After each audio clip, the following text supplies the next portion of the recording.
और संसद भवन के सेंट्रल हॉल में हुए एनडीए की संसदीय दल की बैठक में नरेंद्र मोदी को एनडीए दल का नेता चुन लिया गया है। टीडीपी के चंद्रबाबू नायडू, जेडीयू के नीतीश कुमार, चिराग पासवान समेत सभी एनडीए दल के नेताओं ने मोदी के नाम का समर्थन किया है। वहीं समर्थन मिलने के बाद अब सरकार की गठन की तैयारी तेज हो गई है। वहीं आज नरेंद्र मोदी सरकार बनाने का दावा पेश कर सकते हैं। बताया जा रहा है कि मोदी 9 जून को प्रधानमंत्री पद की शपथ ले सकते हैं।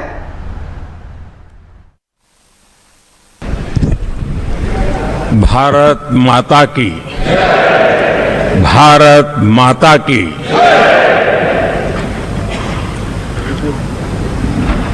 मैं सबसे पहले तो इस सभागृह में उपस्थित एनडीए घटक दलों के सभी नेतागण, नवनिर्वाचित सभी सांसदगण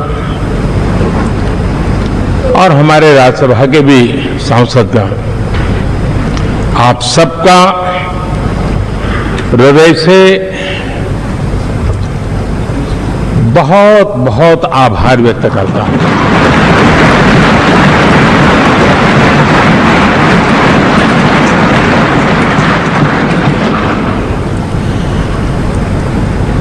मेरे लिए खुशी की बात है कि इतने बड़े समूह को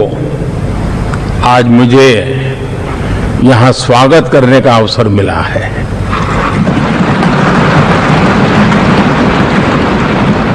जो साथी विजयी होकर के आए हैं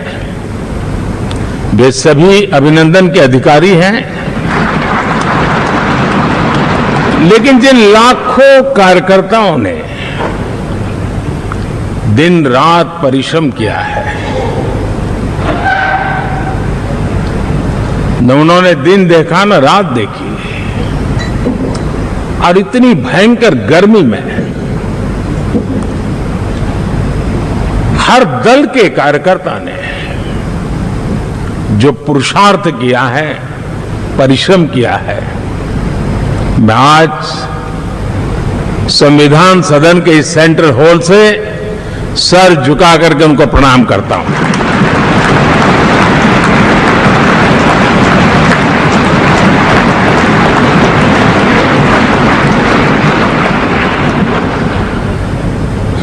साथियों, मेरा बहुत सौभाग्य है कि एनडीए के नेता के रूप में आप सब साथियों ने सर्वसम्मति से चुन करके मुझे एक नया दायित्व दिया है, और इसके लिए मैं आपका बहुत बहुत आभारी हूं। एनडीए के घटक दलों ने नरेंद्र मोदी को एनडीए का नेता चुन लिया है और इस पर अधिक बात करने के लिए हमारे साथ रांची से हमारे स्टेट हेड राकेश कुमार जी हमारे साथ जुड़ चुके हैं। राकेश जी, जिस तरीके से एनडीए घटक दल की यह बैठक हुई संसद में, जहां पर अब उन्हें एनडीए का नेता चुन लिया गया है, क्या कुछ जानकारी है? कब वो दावेदारी पेश कर सकते हैं सरकार बनाने को लेकर? देखिए अनिकेत, जिस तरीके से बैठकों का दौर चल रहा था और आज एनडीए की बैठक हुई है, और सबसे बड़ी बात कही जा सकती है कि 9 तारीख होगा जिस दिन हो सकता है कि शपथ ग्रहण करने की कोशिश की जाएगी, और इसके लिए जो प्रक्रिया है उसे पूरी करने के बाद से शपथ ग्रहण समारोह होगा। लेकिन सबसे अहम बात आज की इस बैठक में देखने को मिली कि तमाम जो घटक दल के लोग हैं, तमाम सांसदों ने इनका समर्थन किया है मोदी का, और सीधे तौर पर कहा है कि मोदी को वे स्वीकार करते हैं, और इसके बाद कहा जा सकता है कि अब नई सरकार बनाने की प्रक्रिया तेज हो सकती है। एक और अहम बात सबसे बड़ी सामने आई है कि अगले 10 साल में क्या कुछ रणनीति होगी एनडीए की, किस तरीके की परिस्थितियां उत्पन्न हो सकती है और किस तरीके से जो चुनौतियां हैं उसका सामना कैसे किया जा सकता है, इन सारी चीजों का भी जिक्र किया गया है। तो फिलहाल यही माना जा रहा है कि 9 तारीख को शपथ ग्रहण समारोह होगा जिसमें नरेंद्र मोदी को प्रधानमंत्री के लिए शपथ दिलाई जाएगी। जी राकेश जी, बिल्कुल जिस तरीके से यहां पर कल तक ये लग रहा था, पता नहीं, नीतीश कुमार को भी लेकर के कई बातें हो रही थी कि नीतीश कुमार क्या समर्थन करेंगे नहीं करेंगे। जिस तरीके से परसों जब बैठक हुई थी तो कहीं ना कहीं नीतीश कुमार ने कहा था कि आज ही दावेदारी कर दीजिए, पता नहीं क्या हो आगे। तो कहीं ना कहीं लोगों के मन में यह डर बना हुआ था कि आखिर नीतीश कुमार पलटने के लिए जाने जाते हैं, तो उनको लेकर के भी संशय बना हुआ था।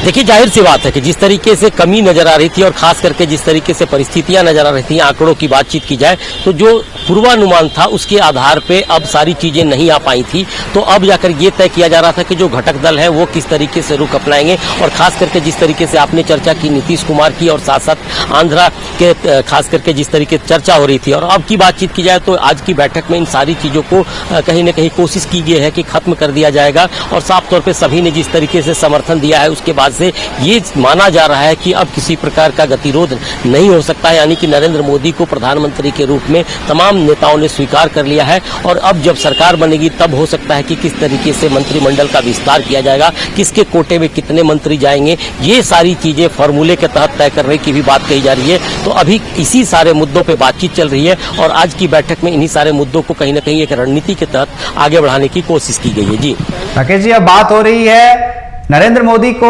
एनडीए दल का नेता तो चुन लिया गया है, लेकिन जिस तरीके से अभी हम बात कर रहे थे मंत्रिमंडल विस्तार को लेकर के, टीडीपी इनके पास 16 सांसद है, वहीं जेडीयू की बात करें तो इनके पास 12 है। कहीं ना कहीं जिस तरीके से खबरें निकल कर आ रही है सूत्रों से कि टीडीपी की तरफ से 4 मंत्री पद मांगे गए हैं, वहीं जेडीयू की तरफ से भी लगभग 4 मांगे गए हैं। तो क्या लगता है कि किन किन मंत्रालय जो है उसको लेकर के चर्चा हो रही होगी फिलहाल? देखिए, अमूमन ये माना जाता है कि 4 पर 1 यानी 4 सांसदों को लेकर एक मंत्री बनाया जाए, या फिर हो सकता है कि 3 की बात की जाए, 3 अगर सांसद है किसी पार्टी में तो उनको एक मंत्री का पद मिलता है। तो फिलहाल इसी सारे फॉर्मूले पे हो सकता है कि बातचीत हो रही है। और आपने जिस तरीके से कहा कि 4 सीटों की बातचीत की गई है एक जगह पे, तो अब इस बारे में भी चर्चा होगी कि आखिर नीतीश कुमार क्या सोचते हैं, बाकी जो गठबंधन दल के नेता हैं उनकी राय क्या होगी। तो अभी बैठकों का दौर चलेगा। मुझे लगता है कि अभी आज जो नरेंद्र मोदी के नाम पर सहमति बनाई गई है और इसके बाद से जैसे ही प्रधानमंत्री के रूप में शपथ ग्रहण करेंगे नरेंद्र मोदी, और उसके बाद से कैबिनेट विस्तार की जब चर्चा होगी तब इन सारी बातों का ख्याल रखा जाएगा। लेकिन फिलहाल की बातचीत की जाए कि तमाम दलों ने सहमति जताते हुए नरेंद्र मोदी को प्रधानमंत्री के रूप में स्वीकार किया है, और जैसे ही शपथ ग्रहण हो जाएगा उसके बाद से सारी चीजें सामने आएंगी और मंत्रिमंडल के विस्तार की प्रक्रिया भी शुरू होगी। क्या कुछ फॉर्मूला होगा, ये सारी चीजें बैठकों के दौर में तय होगा। और मुझे लगता है कि कई चीजों को अभी फिलहाल हो गया है सारी चीजें, बाकी चीजें जो फॉर्मूले की बात की जाती है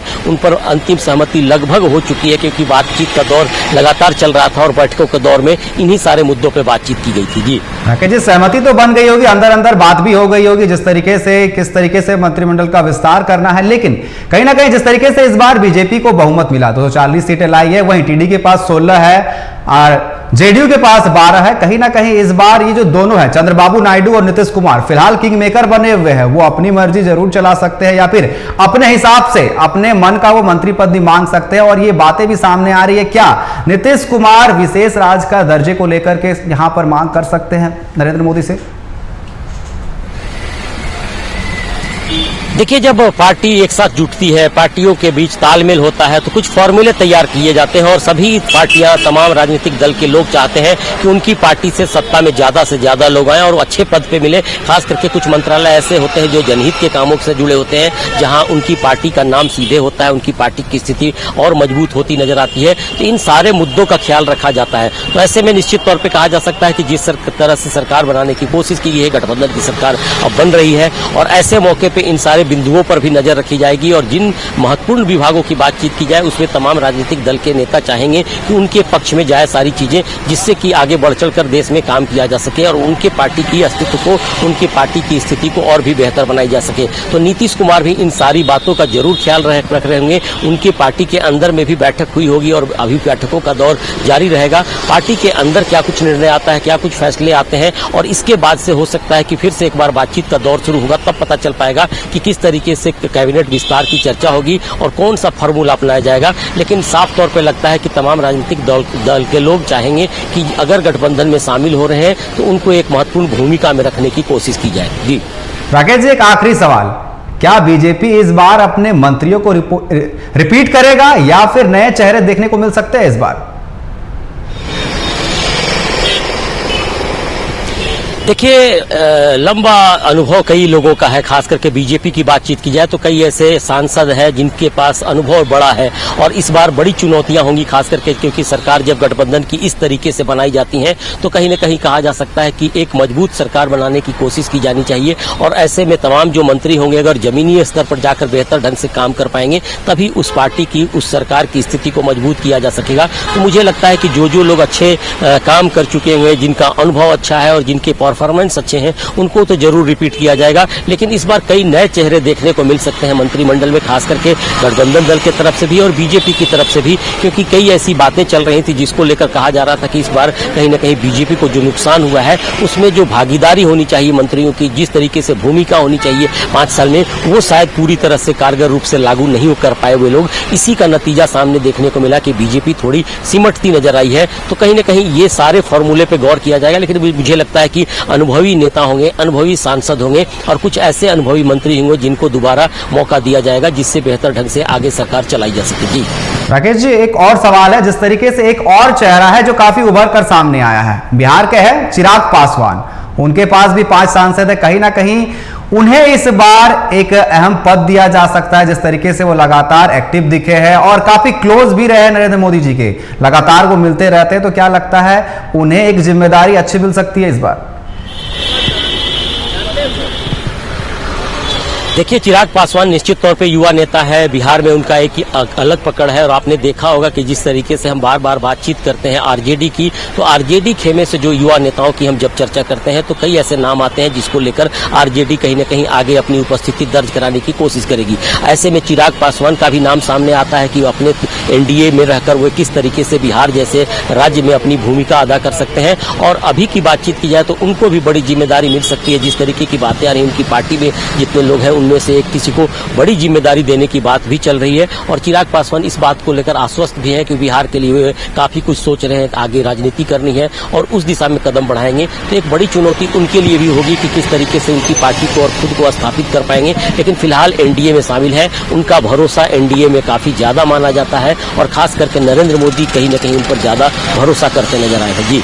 राकेश जी, बिल्कुल अब देखना होगा, जिस तरीके से एनडीए के नेता तो नरेंद्र मोदी चुन लिए गए हैं, अब कब वो सरकार बनाने की दावेदारी पेश करते हैं और जिस तरीके से हमने बात किया कि मंत्रिमंडल को लेकर के कब बैठक होगी और क्या कुछ विचार विमर्श किया जाएगा। फिलहाल आपका हमारे साथ जुड़ने के लिए और तमाम बातचीत करने के लिए आपका बहुत बहुत धन्यवाद राकेश जी।